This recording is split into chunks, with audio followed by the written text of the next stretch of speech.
ದೇವರ ಪರಿಶುದ್ಧವಾದ ನಾಮಕ್ಕೆ ಸ್ತೋತ್ರವಾಗಲಿ.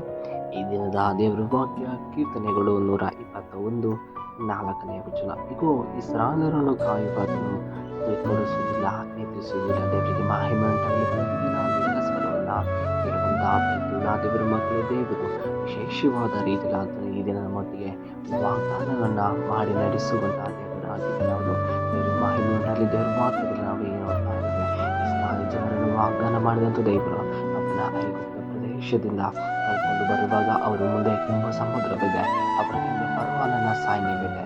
ಹೌದು, ಅವರ ಮುಂದೆ ದಾಟ್ಲಿಕ್ಕೆ ಆಗ್ತಿಲ್ಲ. ಹಿಂದೆ ಅವರನ್ನ ಮರಣವು ಆವರಿಸಿಕೊಳ್ತಾ ಇದೆ. ಪ್ರೀತಿಯುಳ್ಳ ದೇವರ ಮಕ್ಕಳೇ, ಆ ಸಮಯದಲ್ಲಿಯೂ ಕೂಡ ಅವರ ಕಷ್ಟದಲ್ಲಿ, ಅವರ ಇಕ್ಕಟ್ಟಿನಲ್ಲಿ ಅವರು ನಾವು ಲೋಕವನ್ನು ತ್ಯಜಿಸ್ತೇವೆ, ನಮ್ಮನ್ನು ಫರೋಹನ ಸಾಯಿಸ್ತೇನೆ ಎಂಬುದಾಗಿ ಅವರು ಅಂದುಕೊಳ್ತಾ ಇರುವಾಗಲೇ ದೇವರವರನ್ನ ಸಮುದ್ರವನ್ನ ವಿಭಾಗ ಮಾಡಿ ಒಣ ನೆಲದಲ್ಲಿ ನಡೆಸ್ತಾ ಇದ್ದಾರೆ. ಹೌದು, ಅವರನ್ನ ಹಗಲಲ್ಲಿ ಮೇಘವಾಗಿಯೂ ರಾತ್ರಿಯಲ್ಲಿ ಅಗ್ನಿಯಾಗಿ ನಡೆಸಿದಂಥ ದೇವರು.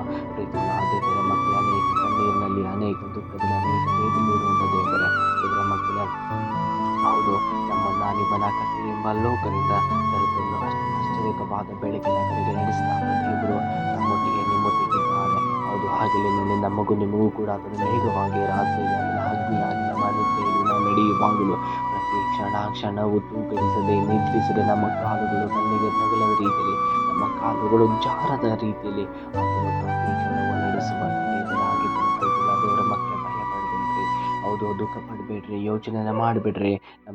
ನಿಮಗೋಸ್ಕರ ಪ್ರಾಣ ಕೊಟ್ಟಂತಹ ಕರ್ತನಾದ ಯೇಸು ಕ್ರಿಸ್ತನು ಪ್ರತಿ ಕ್ಷಣವೂ ಕೂಡ ಆತನು ನಮ್ಮನ್ನು ನಡೆಸುವಂಥ ದೇವರಾಗಿದ್ದಾನೆ. ಆತ ನಮ್ಮನ್ನು ಕಾಯುವಂಥ ದೇವರಾಗಿದ್ದಾನೆ. ದೇವರ ವಾಕ್ಯದ ಮೂಲಕವಾಗಿ ನಮ್ಮೆಲ್ಲರನ್ನ ಆಶೀರ್ವಾದ ಮಾಡಲಿ. ಆಮೇಲೆ